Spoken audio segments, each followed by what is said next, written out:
Զանգեզուրի պնձամոլիբդենային կոմբինատում Հայաստանի Հանրապետությունը փայ ունի եւ վերջին 8 տարում Զանգեզուրի պնձամոլիբդենայինը 300 միլիարդ դրամով ավել փող է վճարել պետական բյուջե, քան նախորդող 8 տարիների ընթացքում։ Սա այն գումարներն էր, որ Սերժի, Ռոբերտի, Գագոյի ու Կալուգացիների գրպաններ մտնում։ Սա այլևս ձեր գրպանն է մտնում, ձեր գրպանն է մտնում։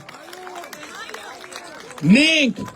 կոպեկներով սեփականաշնորհած Հայաստանի էլեկտրական ցանցերը վերադարձրել ենք պետությանը եւ դա լինելու է պետության սեփականությունը։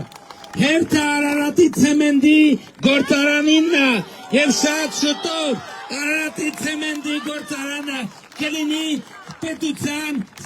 այսինքն այդ գողոնը մենք կվերադարձնենք։ Եվ հետո, եթե մասնավոր ներդրող ներգրավելու հարցը մենք կլուծենք միջազգային, բաց, թափանցիկ, հրապարակային մրցույթով, բայց բոլոր դեպքերում ԶՊՄԿ-ի օրինակով մենք պետական կամ ժողովրդական բաժնեմասը այնտեղ անպայման կպահենք։ Ավելին ասեմ, այդ գործարքը, այդ խարդախությունը իր ինչպես հիմա պարզվում է,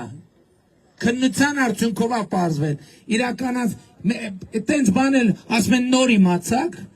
նոր գուցե չիմացանք, բայց նոր ենք կարողացել ապացուցել, որովհետև իմանալն ու ապացուցելը բոլորովին տարբեր բաներ են, որովհետև ոչ մի խարդախ իր խարդախությունը չի բերում փռում պետության առաջ։ Մենք 8 տարի է պայքարում ենք այդ մաֆիայի դեմ, 8 տարի, եւ մաֆիայի դեմ պայքարը ժողովուրդ եզրափակիչ փուլ է մտել 2026 թվականի հունիսի 7-ին մենք պետք է մաֆիան վերջնակարորեն ջախջախենք Հայաստանի Հանրապետությունում։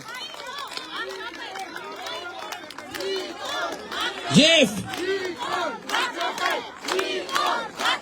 Հավանիչ տեսանյութը եւ բաժանորդագրվիչ նորությունները բաց չթողնելու համար